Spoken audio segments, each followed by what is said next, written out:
Hello friends, welcome to the September vlog. I'm coming to you from Antwerp and it's actually my birthday this weekend. We're staying at the A Stay hotel right now. We're about to leave for Brussels because tonight me and Max are both speaking separately at an event. We're very delighted to be in Antwerp, it's our first time here. We went for a delicious dinner at Camionette last night and went for brunch at their sister restaurant Camion today, and then it rained so heavily and my hair got very wet and is not looking ideal for a speaking gig that's going to be broadcast on Belgian TV, but whatever, we move. Outfit wise, I'm wearing my vintage Laura Ashley dress that I bought years ago on eBay, and I'm wearing it with my Kristen Mallison upcycled corset, expertly tied by my husband.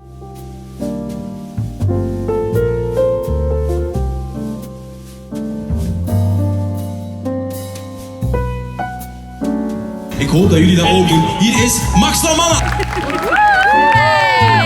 Over the last year or so, I've been fortunate enough to connect with Palestinians in Gaza. Connected with one person in particular who has been cooking through a genocide. His name is Hamada. I asked him if he could write me a message to share with you all today. Backstage.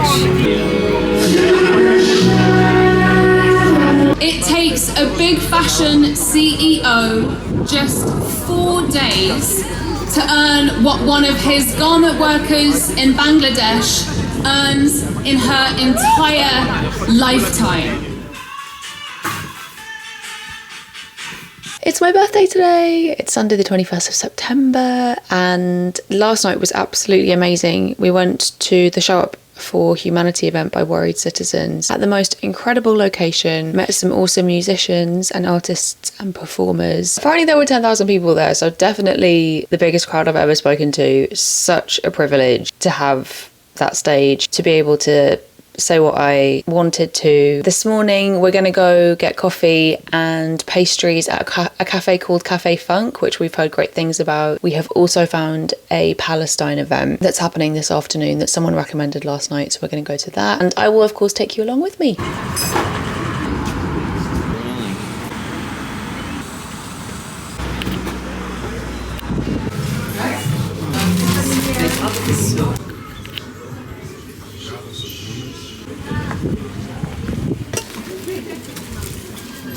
Oh wow. Always on the hunt for little trays.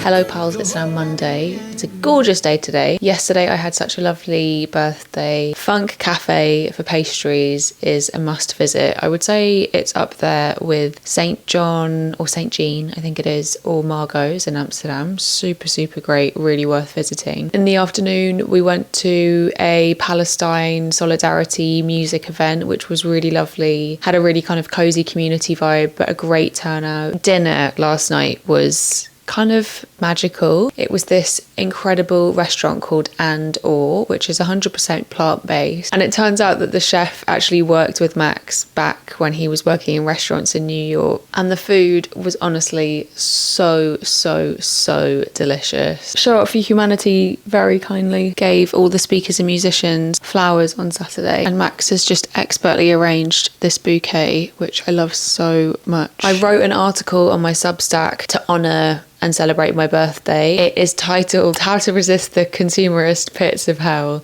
and 49 Other Life Lessons, and in it I share some of my kind of top slow fashion life lessons as well as other things that aren't related to slow fashion, so if you do read it I'll leave it linked in the description box.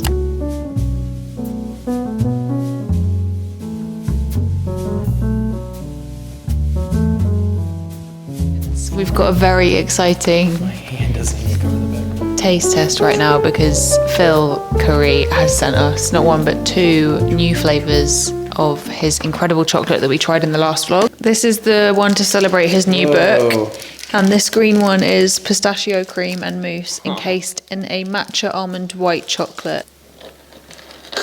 What does it say on the packaging? Earl Grey infused caramel and buttery vanilla biscuit crunch coated in 50% almond milk chocolate. That is so nice. I hope to one day bake like Phil. And now the matcha white chocolate. Unbelievable. Oh my gosh, that's so good. 10s all round. 10 out of 10. The best chocolate. For me, this is up there with our homemade Dubai chocolate.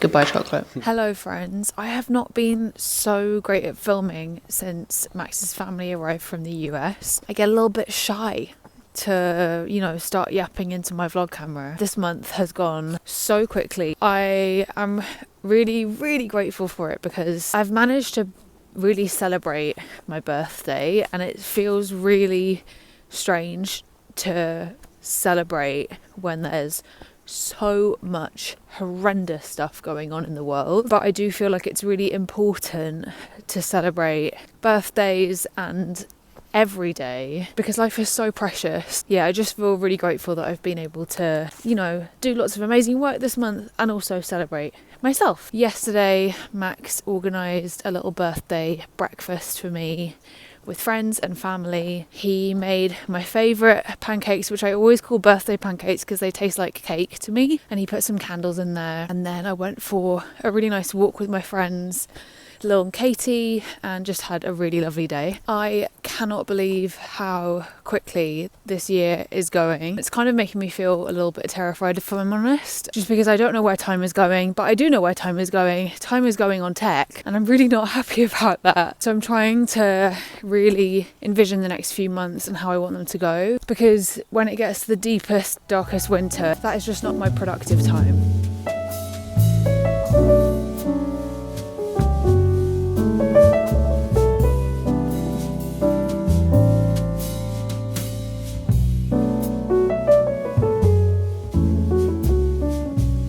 Full disclosure, it is now October.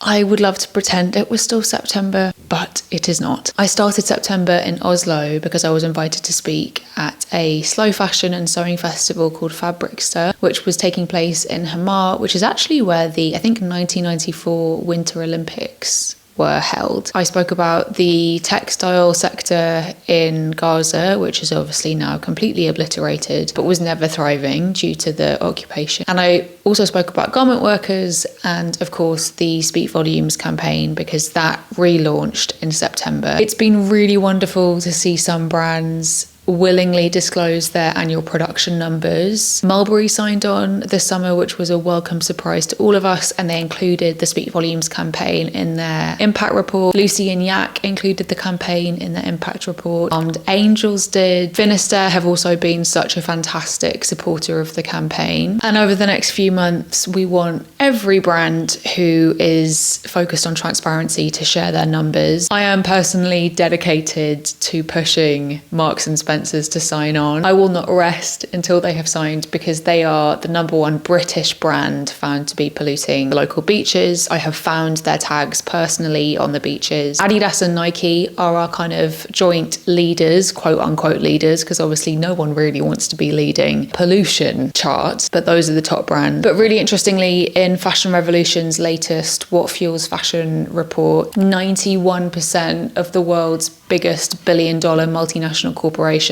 don't share their production numbers. So this is really fashion's dirtiest secret. I think generally in sustainable fashion right now, there is so much conversation about fabrics, and although that is really important, it's oversupply that's the elephant in the room. So that is something that I'm really focused on at the moment. I've just moved closer to the camera and realised that it is a much nicer shot, so I am sitting with you here now to discuss books. Table for One is by Emma Gannon, and it follows the story of Willow. Willow is a 30-something woman living in London. She has a solid relationship, she has a stable job, she has a good group of friends, and then everything kind of goes a bit awry. Emma writes women characters with so much kindness, so much generosity, no snark whatsoever, and absolutely no misogyny. And that is just genuinely lovely to read. It's a page turner. I got through it so quickly. And that's really what I'm looking for in fiction. If you have any recommendations for fiction that you have loved, please do send it my way. It's no surprise to me that I enjoyed this, because Olive, which was Emma Gannon's first fiction book, is one of my favourite fiction reads of the past, I would say, 5 years. I also just love how much she focuses on friendship, which can be a very, very complicated thing. Now onto non-fiction. I spoke about this on Substack, but I recently read Joycelyn Longden's Natural Connection, and I found it to be such an inspiring, energising and hopeful book.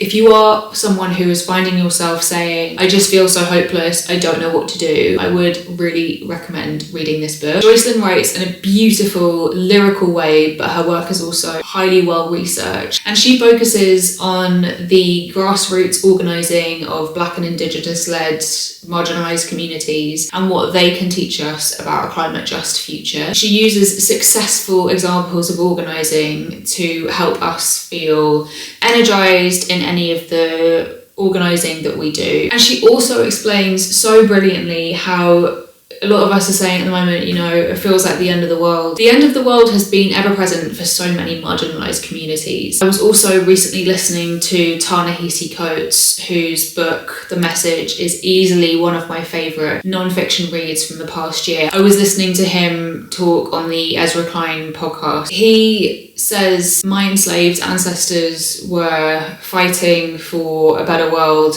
knowing that they wouldn't be free in their lifetime. And I think this is something that's really present in Joycelyn's book too. So many people have already experienced their version of the end of the world. For example, I truly believe that Palestine will be free. I don't know when that will happen. I don't know if Palestinians know when that will happen, but that doesn't alter the organising and the advocacy that we do around a free Palestine in the meantime. I really think that you guys would gain a lot from Natural Connection. I think you would really, really love it. I really hope you've enjoyed this video. Thank you so much for being here. I'm sending you so much love. Bye.